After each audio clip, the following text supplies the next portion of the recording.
What's good, YouTube? Stormybman, and I'm back with another Stormybman's brief.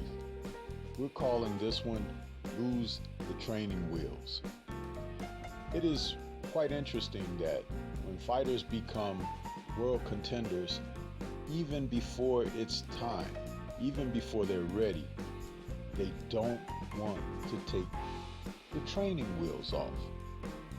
What I mean by that is, when you see fighters and they get to a certain level where they now have to face stiff competition, not only that, they may even cross paths with contemporary contenders vying for the same titles, even though they be many. Then they want to pump the brakes, and then they want to begin to speak about who is A side, who is B side. They want to talk about who has the bigger draws as far as social media and fanfare. Sometimes even who's just a socialite at the top more than the other. That has absolutely nothing to do with fighting in the ring.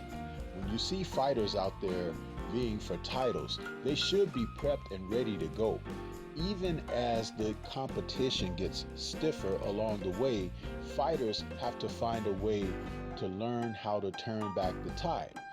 We see oftentimes now there's a stalemate in the sport at the top of divisions for the lack of competition.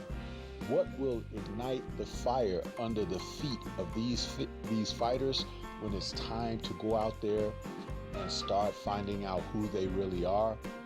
I'll tell you what will light the fire. Fans. You have to stop being fans of a particular individual and crave the most out of the sport. We have to get on the necks of those promoters, those who want fights to marinate, those who actually want their fighters to avoid any stiff competition before they find themselves getting into a situation where maybe they can be derailed. Listen, setbacks are a part of life. And when you go through setbacks, oftentimes you are shown a lesson of how to rethink matters, how to overcome, how to persevere, and try a new way, try harder. That's a part of life.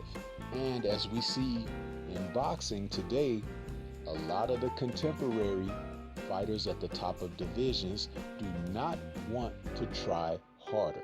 They want the easy road, just like the easy bag. The easy bag comes when they remain undefeated, facing off against opposition that I often refer to as showcase matches. But in the days of old, you used to have to get in there and prove your wares. Yes, times have changed, but the mindset should never change. How to approach your craft, how to get out there and test your own mettle. Okay, we all know that the barbed wire fence and the electric charge that can come from it is dangerous. However, if you are equipped to deal with it, then you know how to get around that obstacle. In boxing today, not many have the keys, but they see the paths, and there are lots of trinkets along the way in those paths. Fighters need to find a way to shake this out and shake the sport up.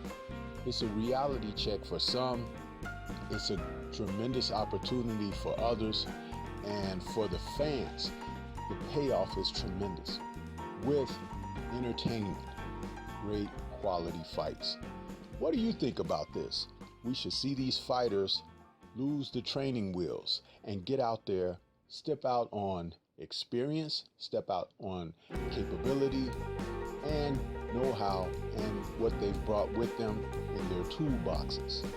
This is Stormybman. It's been another one of those briefs. Lose the training wheels. And we'll see you soon as we talk about this again. Have a great 2020. Peace.